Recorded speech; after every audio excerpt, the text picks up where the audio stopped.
Radio broadcast. I am Lady Keith, and I'm so excited to be with you on this evening, reuniting you, our community, our in house audience, to something that we've been having over for 20 years waiting to bring back. It is the Power of Choice Youth Radio broadcast. Audience, come on now.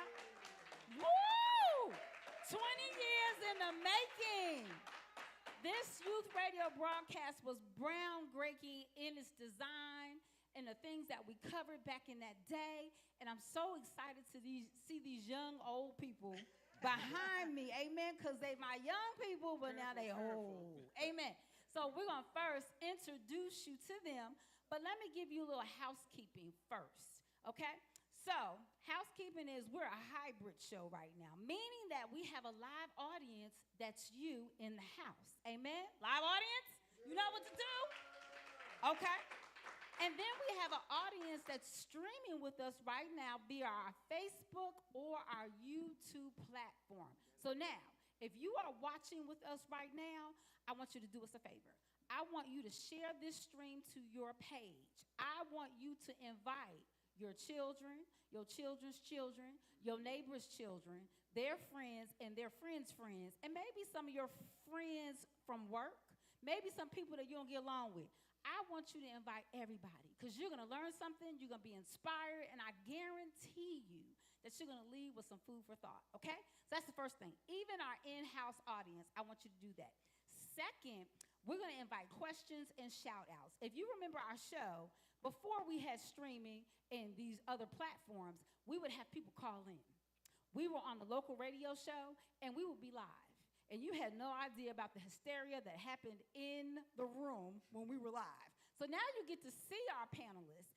But I want to remind you one thing, that we are still taking shout-outs. So drop your questions in the stream. If you're streaming from New York, New Jersey, Pennsylvania, California, we don't care. Drop your questions and comments and shout out our panelists on tonight for us. And hey, you guys in the room, you can do the same thing. Now, I want to introduce our panelists and bring them to the forefront so you can meet them. So I want them to give their names, but also their radio names, because it was radio back then, okay? And so we're going to start to our far left. On the end, give your name, ma'am, and your radio name. My name is Lanisha DeShields. My radio name was Nisha. Mm-hmm. Hey, everybody. My name is Frederick Moore, and my radio name was Fundamental Fred. Yeah, my name is J.C. Stevenson, and my radio name was J.C. My name is Stacio Bussey, and my radio name was Scooby. Mm.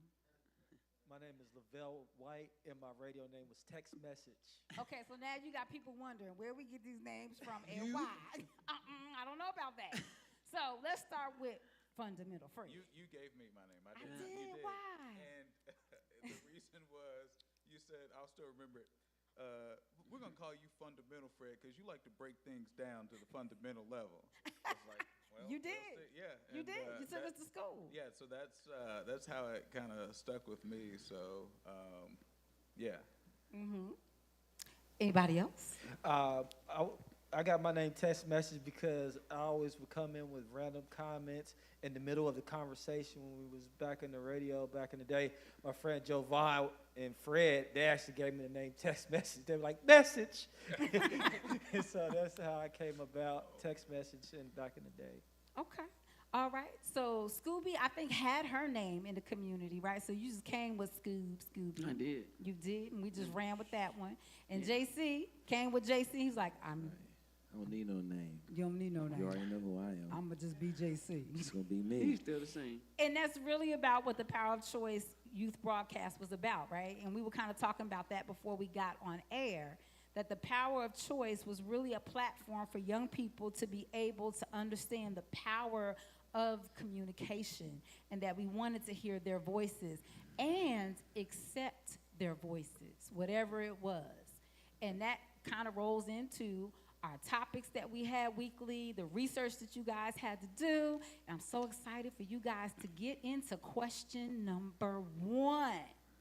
Come on, y'all. Who gonna jump off the bus with question number 1?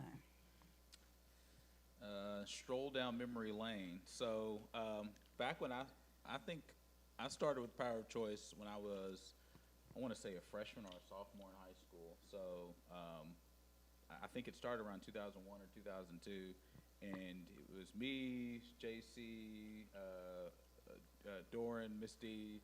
I thought Stevan Stevan Edwards was on it, and a couple other people. Not yet. Yeah, she wasn't there yet. No, Maybe she was the it's next Dexter. year. Well, Big dog. It's over 20 years ago. I'm old now. I don't remember. But I mean, I was a like I said, freshman or sophomore at Central. I was in the law and government program, and I was just looking. As you can probably you'll learn tonight, I just love to talk, right? So any avenue that would give me the opportunity to let other people hear what I thought, I was like, sign me up for it. But no, I mean, it was great. At first, it was on Friday nights, right? So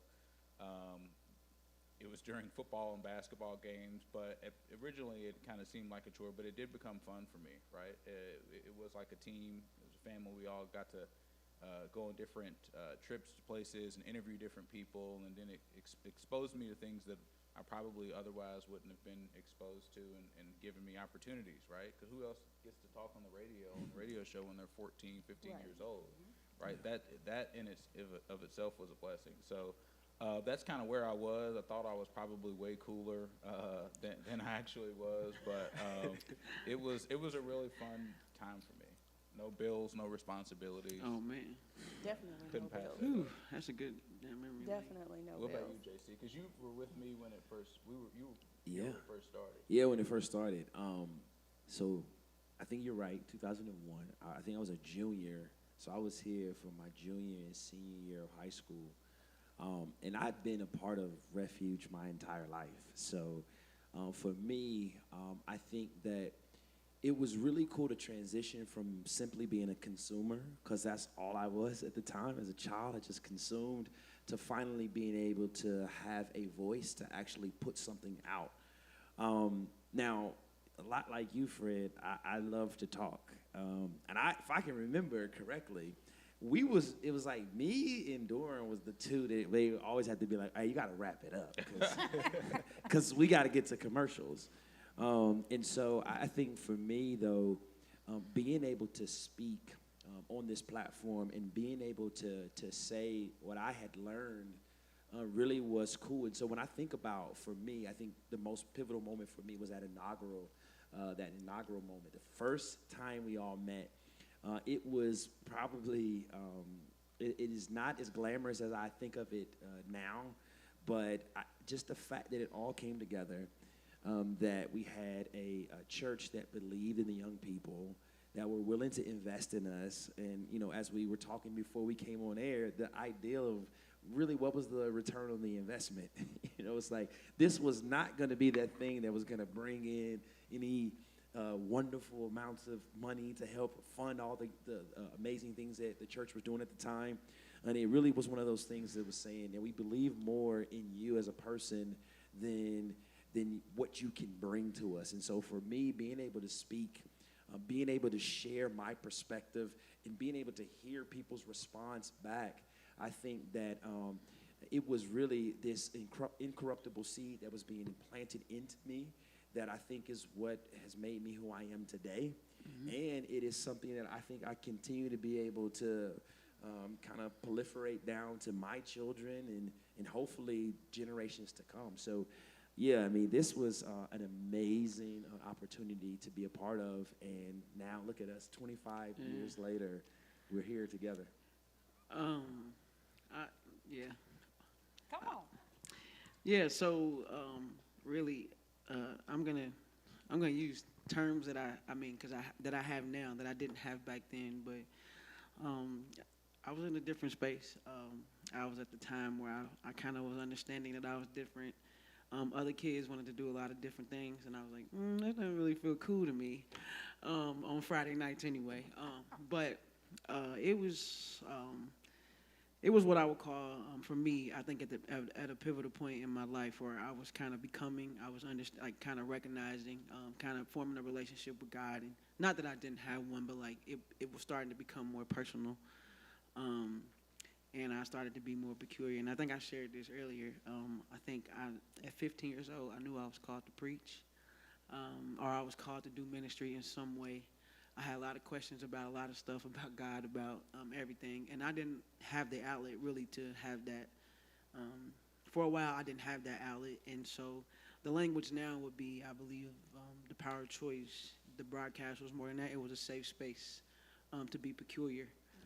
It was a safe space to be different. It was a safe space to have an opinion, an informed opinion. I want to be clear, an informed opinion. But yeah, so like it was an outlet to just learn to be amongst people who probably were peculiar in other areas too. Just to have that space. So yeah, so that's what I remember. Yeah, and I was I like to win because I'm a competitor. So I actually got to write the theme song. So whatever. Sure did. It's a slight flex. Slight flex. Come on. Who else? Me, when I was it 2003, 2004 is when I came on the radio broadcast. I was invited by my friend Jovan Willis, who was on the radio show with us. Wish he would have came out today if somebody could have located him. But he's the reason why I came to the Power of Choice. We would go to several different programs. We would go to the Oasis program. We would be in Black Achievers on Saturday mornings in the communications cluster. But he was going to Refuge in Kentucky at the time. And he told me about a program called the Power of Choice. He's like, it goes on Friday nights. You get to be on the radio. We go on like little trips or whatever. You eat or whatever. And do something, get outside of Beach of Terrace because that's where we were living at the time in the project. So that's why I wanted to go. Then I ended up learning and liking and being a part of the radio broadcast. It helped give me the skills that I use today in the communications field. Also, back in the day, my name was Text Message. So, and I always laugh at my name to this day. But being on the Power of Choice, it opened up my horizons. It gave me ideas and taught me about to get out of my comfort level, my comfort zone, because I was shy back in the day. I'm still very shy, but I learned how to utilize my voice for a community and then to talk about topics to bring awareness to community and issues. And the Power of Choice Youth Radio broadcast did that for me. I was a junior in high school at the time, so I was young and naive. But got to meet new friends, Fred and Doran and Dexter and Lanisha was on and Alex was on the radio, and we got to do cool things. So the Power of Choice, I'm happy to be back today for this reunion. It's full circle almost 25 years later. Who didn't we get? We got every. Oh, yep. Come on. I didn't go yet. Trying to be quiet. I was hiding. I was on Power of Choice 2003, 2004. So those last 2 years, I turned 15 at the very beginning. So I turned 15 not too long after I started. So 15, 16. So 2 very important years in my life. Yeah. Power of Choice, like all of my panelists have said in some way, shape, or form, gave us a voice. We learned that we had a voice and how to use it, and that gave us the opportunity to, for even just an hour, all of the adults had to listen to us. They had to hear what we had to say, and they couldn't interrupt or tell us that we were wrong because it was our That's voice. the number one thing. Power of Choice has molded me in being a parent, an educator, and pushed me to being more within that. I tell my son all the time, you have a voice. You just have to know how to use it in the right way and to have the correct outlet to do that. And I wouldn't have been able to do that without Power of Choice. Well, okay. Let's go on to number 2, y'all. Share what you gained overall from your participation in the Power of Choice. What did you get? I'm gonna start this one because I read this question, and I think more than the broadcast, I'm still the same thinker. You know, I'm neurodivergent, so God has to keep it interesting. But I think that but one of the things that I've got to watch over the years was just a healthy black family. which, I grew up in a single parent home, like, so my mama, had to do it.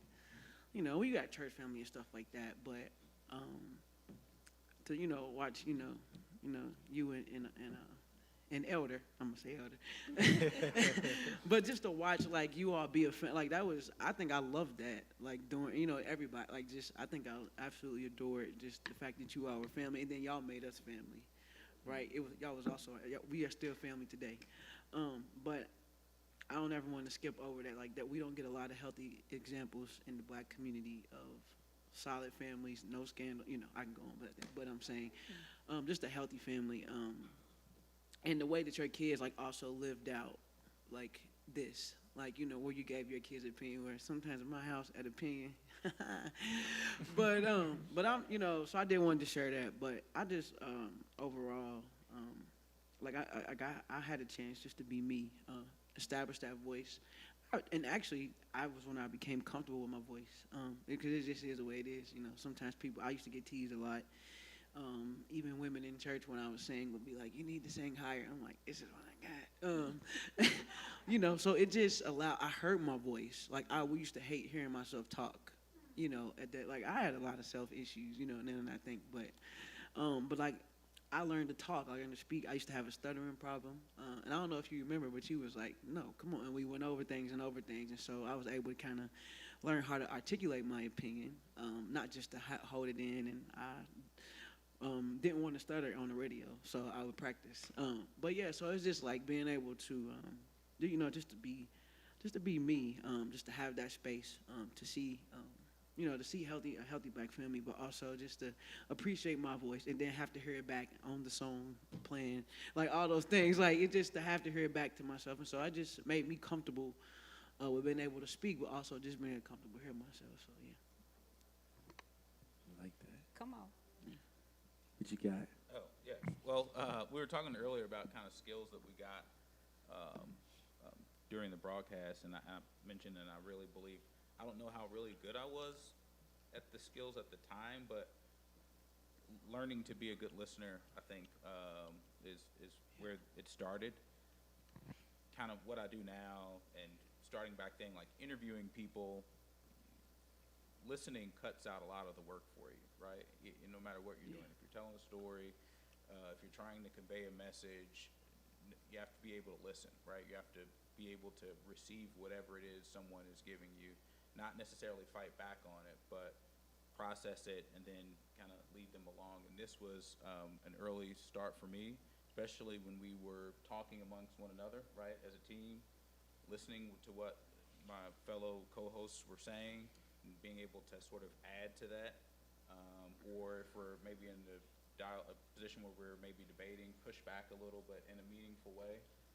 And then when we're interviewing people, listening to what they have to say, right? Because everybody has their own story.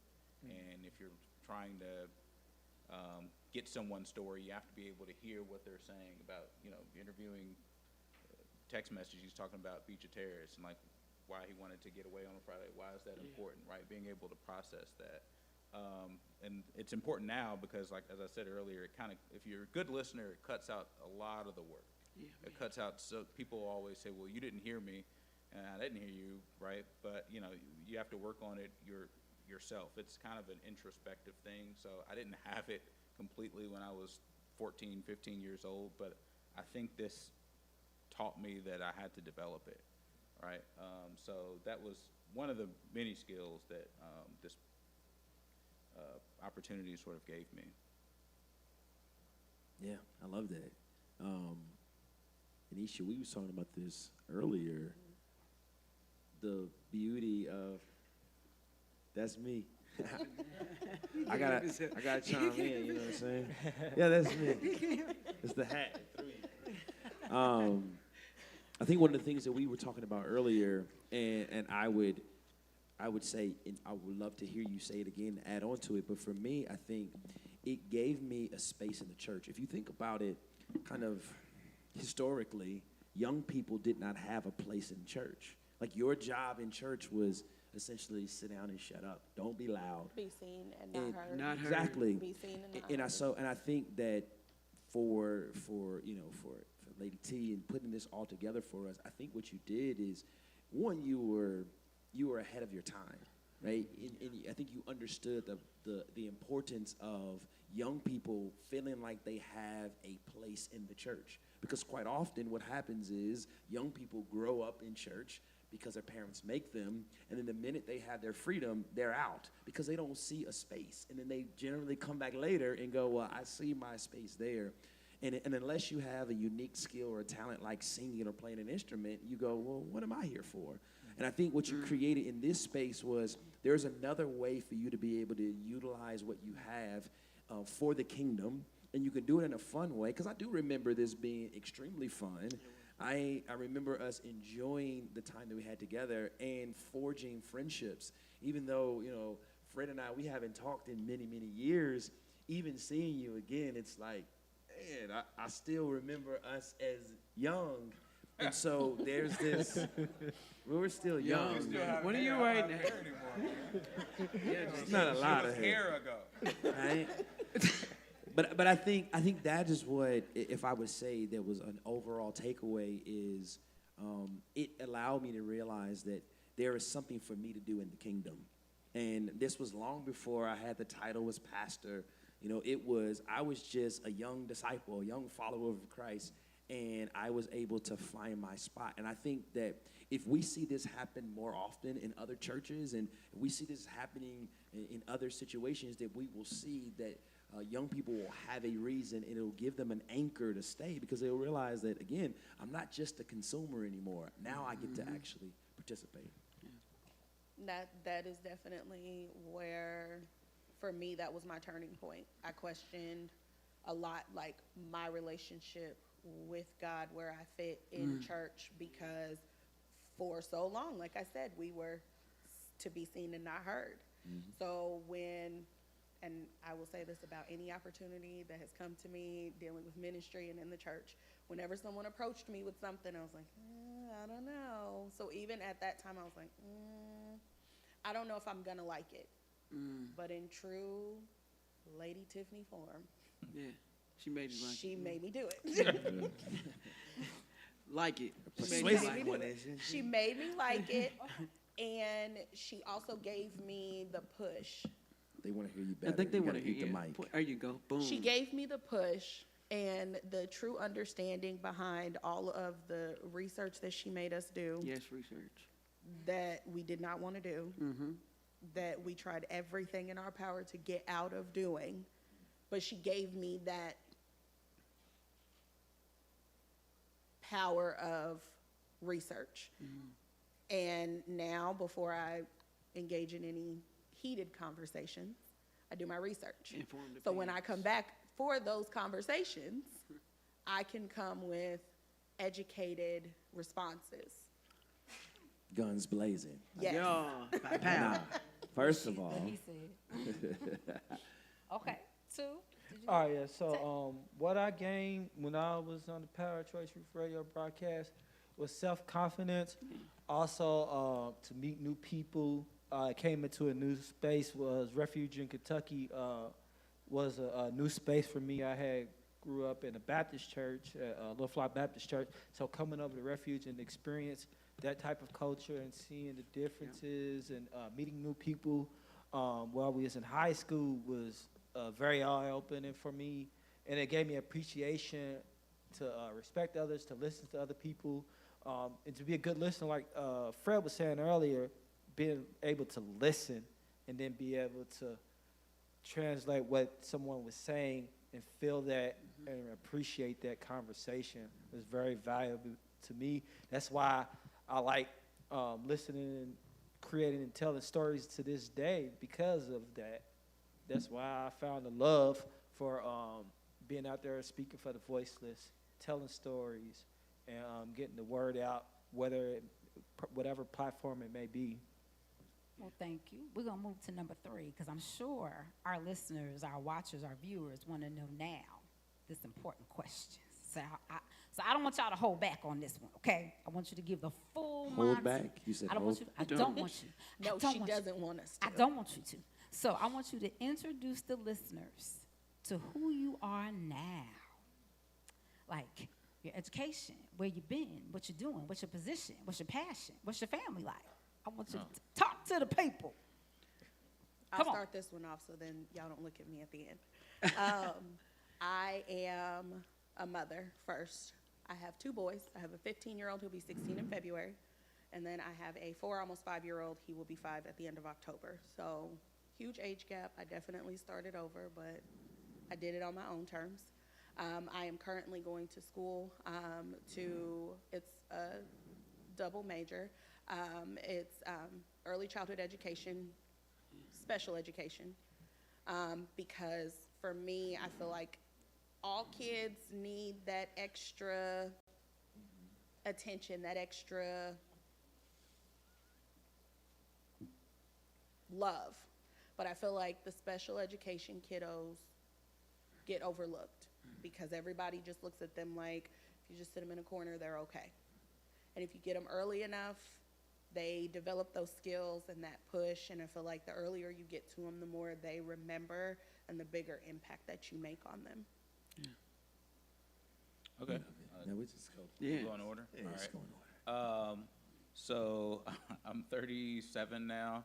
I'm not married. Oh, we're I don't- not doing ages. Well, Yeah, dude. Not doing age. Why would you We are start not that? doing those. Why would you start that? Strike that for the Fundamental. record. We know Thank you, it is thank a you, Fundamental, for we- breaking it the down. question said, "Who are you now?" Yeah, yeah. Thank you, Fundamental. But age, it asks for Fundamental, go number ahead. one. Let was Fundamental number be one. fundamental. One, Fred. Come Not on. 3. Let's go to a commercial break. No commercials today.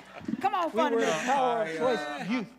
I'm not married. I don't have any kids. I just ordered those factor meals because I can't cook them at time. Yeah. Hey, So- that is a commercial factor. I'm not. No. I can barely This is take care of myself.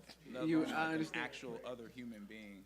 But let's see. So I graduated. We graduated high school 2005, and I went to Georgetown. So I moved to DC for 4 years, and then after that, I majored in government and philosophy, and I started doing more mock trial stuff, and thought I wanted to go to law school. I always wanted to be a lawyer, so I moved back to Kentucky and went to University of Kentucky for law school. Did that, and I always wanted to be a trial lawyer, right? So wanted to be in court arguing something, and I decided to come back to Louisville to be a public defender here. So I was a public defender here for 5 years. I did everything from DUI to murder. I was deputy division chief, right, of the adult trial division. So basically, I did probably most of my caseload was felony stuff, right, representing people in felony court. And if you don't know what a public defender is, if you're ever watching like Cops or something, and when they're reading the Miranda rights, they say, if you can't afford a lawyer, one will be provided to you. I was the one that They provided to you. So I did that for 5 years, and that's when I started to lose my hair, right, from the stress. Looks So good. I said, well, it's time for me to do something else, and I quit my job. I didn't have an offer. I didn't have an official offer. I had some people out there that wanted to talk to me, but I just spent like 8 weeks watching Netflix, and I got a call from a guy who's now my mentor, and he met me for coffee and offered me a job at his firm, and I did basically plaintiff personal injury work. So I sued. Am I talking a lot? Fundamental. You breaking it down, bro. You told me to go. Come on. Said I don't did know that. I did that. I was a plaintiff personal injury lawyer for 5 years, and then last year I moved to Morgan & Morgan, basically, and I live in Indianapolis now. So, yeah, that's the short end. Are you a pet parent? No. He said no. He said no kids. said no. wife. He said no kids, no Well, he wife. said, wait a minute, Well, look. my parents kind of like See, joint custody kind of thing, but he got joint custody. That is crazy. Florida. Okay. I just don't have time for it. Okay. Yeah. Okay. Come on, JC. Okay. Yeah. So I am. Pastor. Pastor. My name is JC, and I happen to serve as a pastor at Grace Covenant Church in Chantilly. Shout out to all my folks that are on the live watching right now. But yeah, I when I graduated here, went from New Albany High School, went to Indiana University. I got there we go, Bulldogs. I got my bachelor's degree in African American Diaspora Studies. Didn't really do much with that. That was get out of school quickly. And so then I went in the military, Served in the military for 10 years, primarily with the 82nd Airborne. And for some people, that means something. For the rest, don't worry about it. It was fun. And then got out of there and then did another 10 years working for a bunch of three-letter agencies in D.C. I was in the intel world. So I did that. So I had some really, really cool assignments with the Pentagon, in the White House, and then I did some national level stuff. I did go get my master's in system engineering, so I kind of shifted over into system engineering, started helping doing some development operations with military intelligence software system that allows us to do machine learning and some artificial intelligence. And so some of the stuff that you see now. But I knew I had a call to the ministry, had been serving at my church, Grace Covenant Church, for 10 years, and had been being discipled by the head pastor, Bishop Brett. And he finally came to me, tapped me on the shoulder, and said, man, it's time. It's time for you to come into full-time ministry. And so right after getting another really big promotion, and life was going really good for me, I decided to turn away from all things that I knew and to follow God wholeheartedly. And so I've been on full-time ministry at Grace Covenant Church for 3 years now. So did I say it before? I'm married. Yeah, I'm saved the best for last. Okay. Yes, Come on.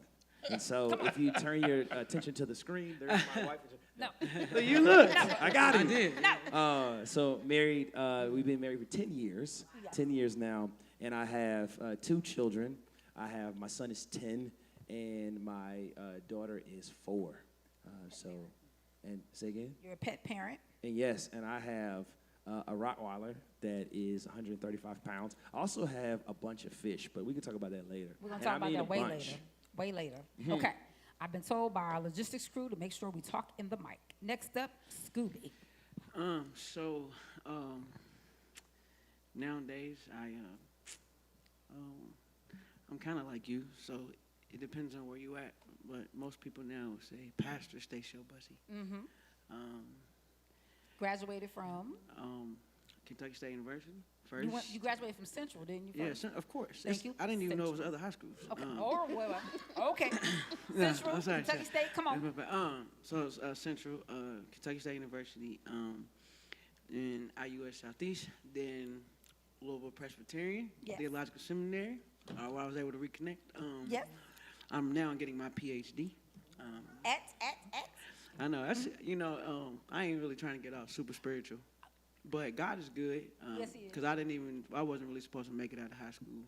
Mm-hmm. And so God, He had a plan. I had a plan, which sounded a lot like Fred's plan, but then God had a plan. Yes. So when I graduated from Kentucky State University, I had an opportunity to go to law school at UK. Had a full ride, but ended up having to turn that down to come home, to come back to Louisville. And so I was depressed for a really long time because I thought I missed it. Thought I missed my opportunity. But you didn't. But I didn't. Come on. And so in 2020, when I graduated from Louisville Press, Yes. the protest, Breonna Taylor protest became a thing. Yes. And so my work just kind of flourished, and it just got louder and louder. A proud nonprofit owner Say it. of the Hope Bus Incorporated. Come on. And which we're only 4 years old. And in 4 years, we've expanded to the Hope Village. Yes, you did. Where we do all kind of services for our houseless neighbors, Hope Village, recently the Hope Cafe. Yes. We own property, we take care of people. Listen, God called me to be a healer, not a hero. Come on. And so that's just my role in this world is to be a healer, and everything that I do, I just find avenues of healing. Right now, I'm all things at, I serve at Spirit-Filled New Life, and I talk about that because I left the church for a while. I didn't want anything to do with it, and I'm sure all of us probably have that story, so I ran far, and then, so I've only been back in church now for about a year and a half, I think, back like in congregational ministry. And so, yeah, I think, so that's what I'm doing, and I'm just following God's plan. I don't know if you asked this, but when I stopped trying to do it my way and just obey God, then He met me right in obedience, and so this is what I'm doing. I'm living it out. So that's all I got. Amen. Oh, all you got, huh? That's all I Okay. got. What's up, Tex? Come on. So I'm Lavelle White. I've been married to my wife, Tiana White, for almost 9 years now, coming up October the 8th. I got 2 kids, Oakland and Brave. Oakland is 6 years old. Brave is 4 years old. I graduated from Ballard High School, and then I went to Western Kentucky where I majored in mass communications, but then I transferred and went to the University of Louisville and majored in communications and Pan-African Studies, and I graduated from University of Louisville communications. I've been various different fields of photography, documentaries. I've been a community organizer for several years. I produced several documentaries called The Shepherd Square Story, More Than Bricks and Mortar, Smoketown, A New Beginning. The Beach of Terror Story runs on KT, Kentucky. Also worked for the mayor's office for a while, doing violence prevention for almost 4 years, working as a violence interrupter, where I connected people to services, where they've been a shooter or a victim. Then I was transferred into a community ambassador program, working in homeless services, connecting people to resources. Then I got away from that a year and a half ago.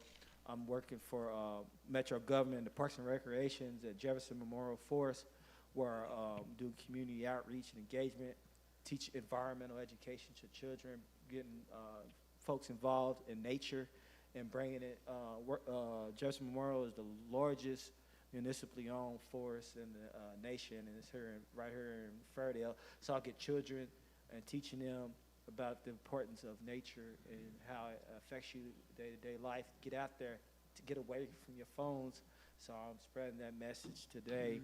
But everything I learned from Power Choice broadcast I used to in my skills today, because I've been in the communications field for years, whether it's been stories, photography, documentaries, working with Master P and or working with Christopher 2X in violence prevention, or working with Soledad O'Brien telling stories about the Russell neighborhood and being a field producer for that.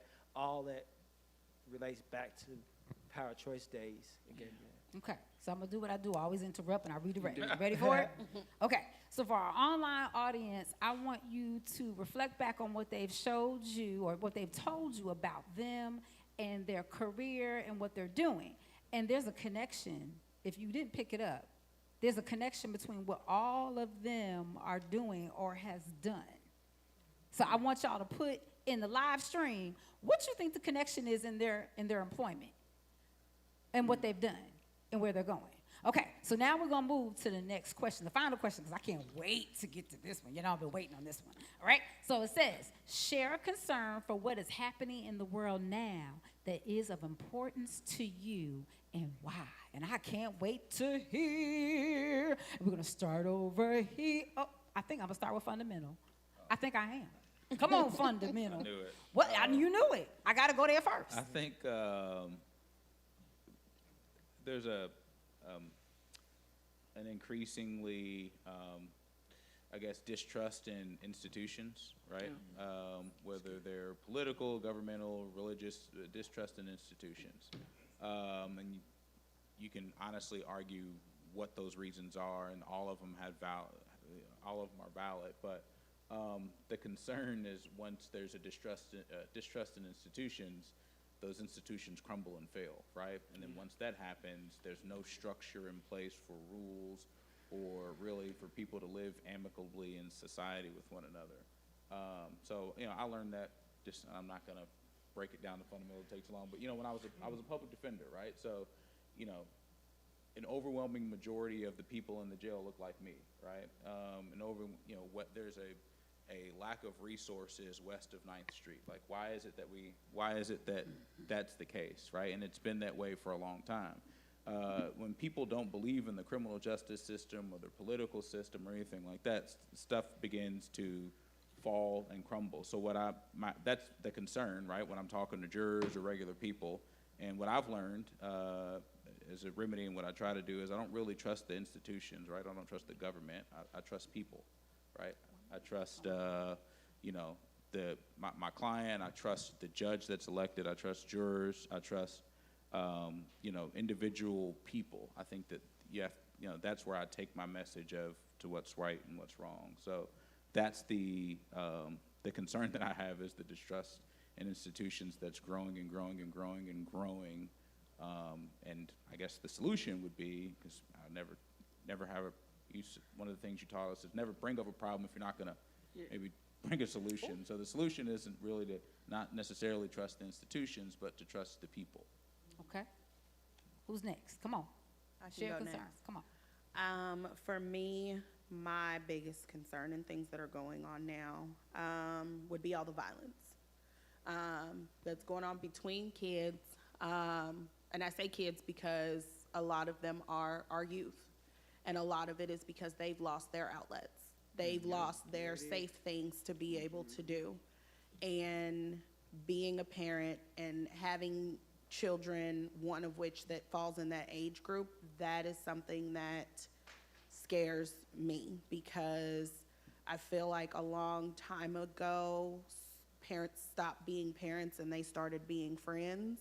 And because of that, these children have lost those senses of guidance. And so now they're just doing things.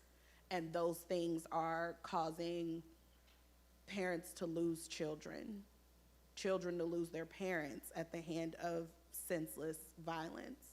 And that's something that concerns me. All right. JC. Me go.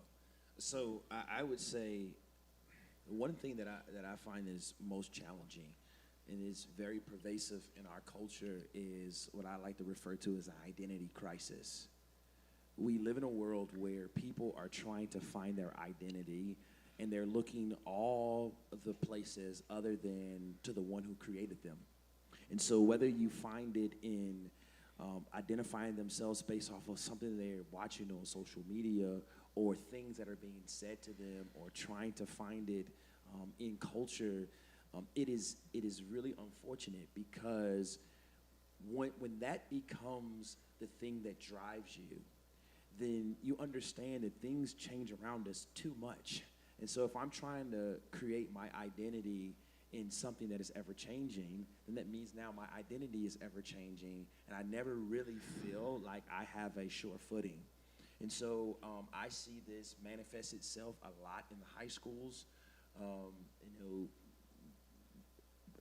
didn't talk about it earlier, but my wife and I, we own our own private practice, and so in the mental health space, we literally are seeing kids that are coming in, some kids as young as 5 years old, that are struggling with their identity.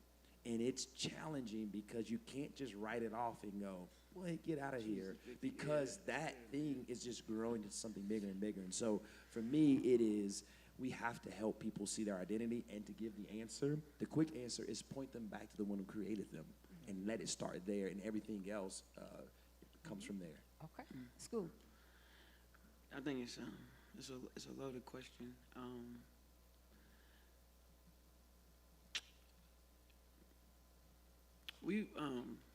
What little baby say? It's bigger than black and white. It's a problem with the whole world. We can't change it up. Some of the Christians are like, oh my gosh. But I think we are in a culture of access. You could be sitting in church and you say something, somebody hopping on their phone, they're gonna Google it. We are sitting and I think where access is sometimes it's our greatest asset, but then it's also our greatest liability. We can easily talk about, being in the hood, living in the hood, growing up in the hood. We know what's not there.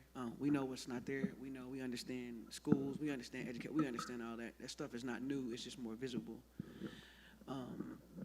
But then the other part of that is we've seen Cat Williams, he started our year off kind of rough. But what we're seeing here is, you got to think, whether we want to be honest about it or not, you got these things servicing, you got the P that you man, these are stars of our time. Mm-hmm. We are watching this crumble of something, right, of this, of institution, of what I would like to call empire. Okay. But I will, and I'm kind of like Fred, where I would say that we also see a turning of the justice crews. The turning of the justice crews, where you have politics where where words now are when you're a politician, it's like joy, where you see we have an opportunity for a black woman to be like these are things that we. So you have this kind of thing, this weird thing going on, but I think we are in an opportune time. And so while there are all these things that are more visible but not new, we also have an opportunity, especially as a church. Tex, you gotta wrap it up. Come on. So for me, what's concerning me right now is like, what does the black family look like, and like what the supports around it is, and how can black fathers talk to other black fathers, black married men talk to black married men, how to keep that thing together, the entity together, to be strong and family, and what does that mean in an ever-trying world when you're faced with so many adversities and issues and challenges. That's what kind of resonating in my mind right now. Okay.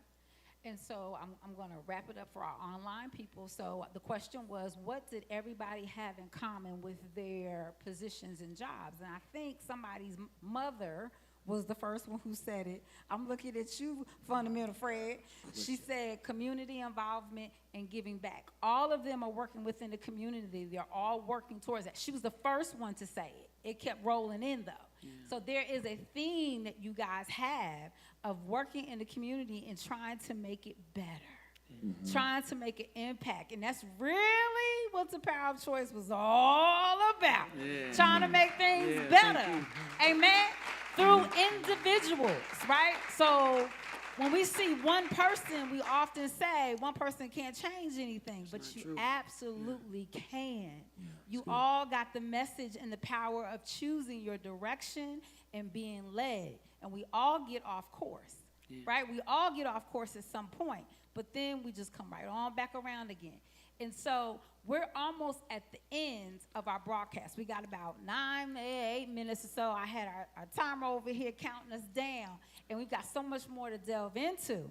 But before we leave, I want these guys who have coming back with our reunion broadcast 20 years later, no hair, no memory, can't remember nothing. I want you guys to say your final closing, the thing that you want people to hear, the thing that you think would resonate with people about the youth radio broadcast and its impact on you, or your goodbyes or your hellos or your invitations, what you want to say as we roll this reunion out of 2024. Text message, I think you should start. Yeah.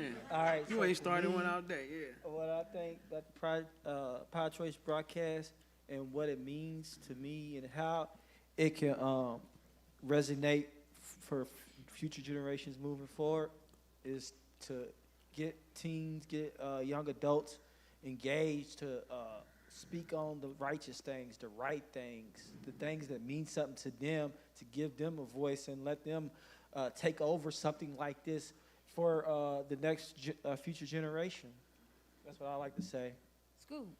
I need a minute. Oh, skipping school. You don't know school? Not yet. Okay, come on. Next.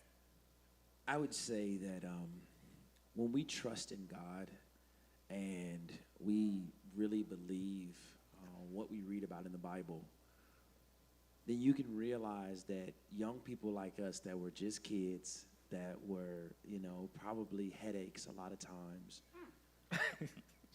but the prayers meant something. And we are walking on the shoulders of so many great people who came before us.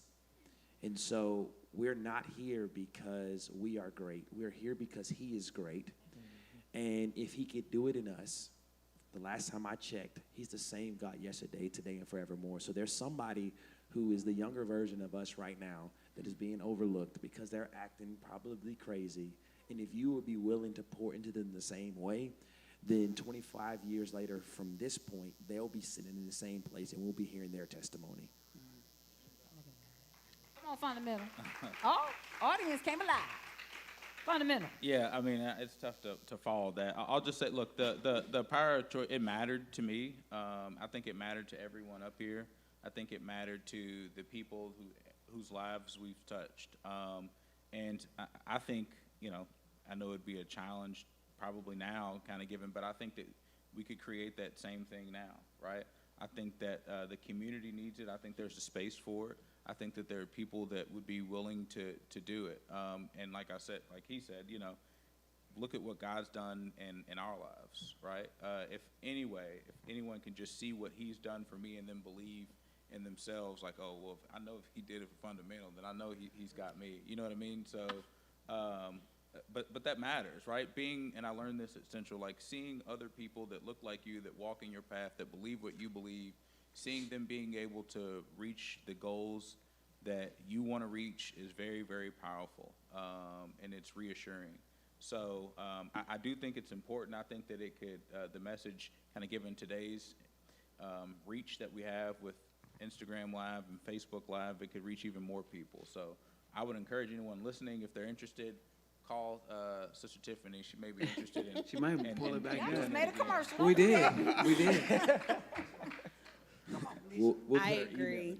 I agree. We need this for this new generation. They need to not only know that they have a voice, which a lot of them I think they do, but to be able to use it in the right way. They need to know that following a path with God is not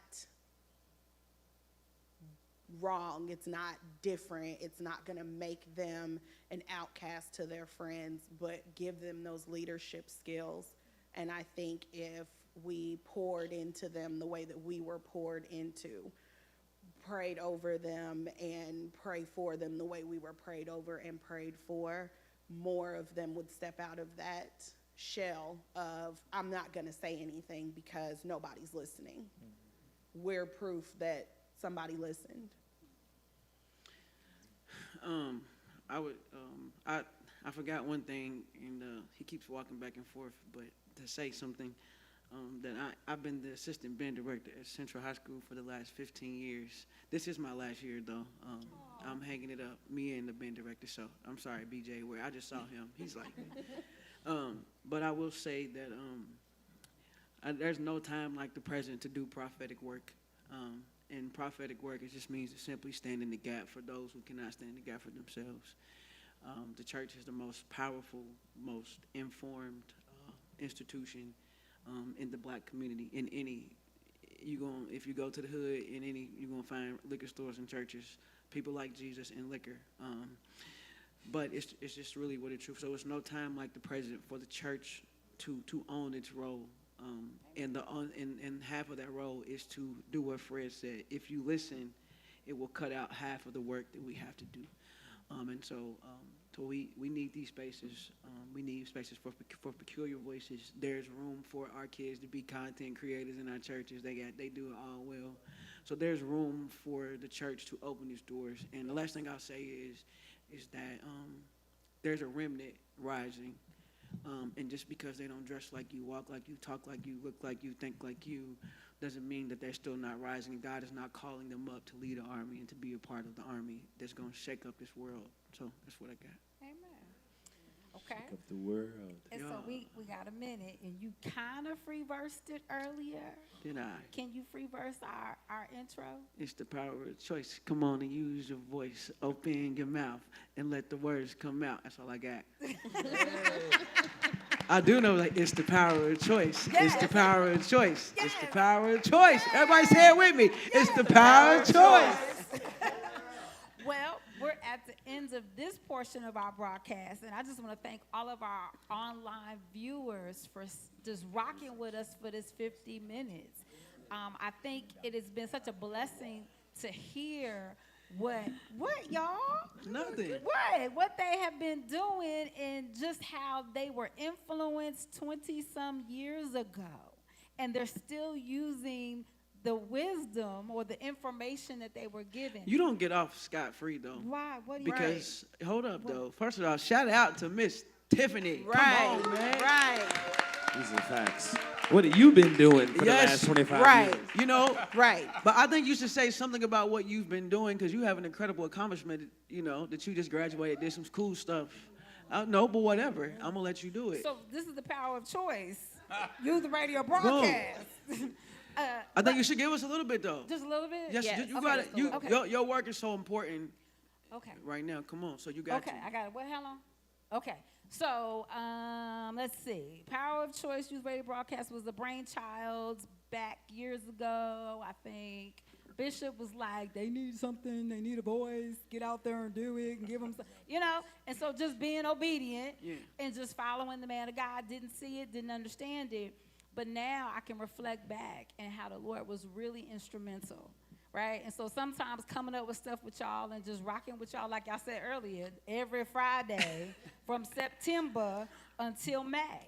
And then even in the summertime, how we would hang out and do some activities and go visit places around the city.